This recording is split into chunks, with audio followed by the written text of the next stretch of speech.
இல்லம்மா, என் உடம்புல உயிர் இருக்கிற வரைக்கும் என்னால அவனை பாத்துக்க முடியும்.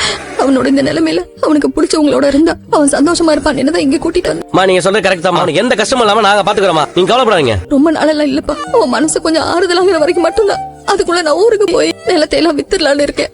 அவன் எதிர்காலத்துக்கு உதவும் இல்ல, அது வரைக்கும் அவன் இங்க இருந்தா போதும். எத்தனை நாள் வேணாலும் அவன் இங்க இருக்கட்டும். போய் அவன் கூட்டு வா. சரிப்பா. டேய் டேய் இருடா.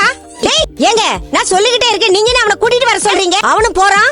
கொஞ்சமாவது மனசு தன்மையோட நடந்துக்க. அவங்க பேசுற கேட்டே இல்ல. ஒரு சின்ன பையன் அம்மாவை இழந்திருக்கிறான். அவன் மனசு தேடுற வரைக்கும் அவன் இங்க இருக்கட்டும்னு நினைக்கிறாங்க. தப்பு இல்ல. கிருஷி இதுக்கு முன்னாடி கொஞ்ச நாள் இங்க இருந்தான்ல, அதே மாதிரி இங்க இருக்கட்டுமே. ஆண்டி, அவன் இங்க இருக்கிறதுல உங்களுக்கு என்ன ப்ராப்ளம்?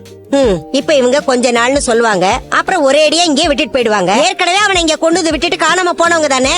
கிறிஷ் அவங்க பொண்ணு கூட இருக்கணும்னு அன்னைக்கு அப்படி பண்ணாங்க. இனிமே அந்த மாதிரி எல்லாம் பண்ண மாட்டாங்க. நீ அவனுக்கு என்ன வக்காலத்தா? இன்னும் சொல்லணும் முதல்ல. உன்னாலதான் தேவையில்லாதவங்க இங்க வராங்க. அந்த பையன் இங்க இருக்கிறதுல எனக்கு கொஞ்சம் கூட இஷ்டம் இல்லப்பா.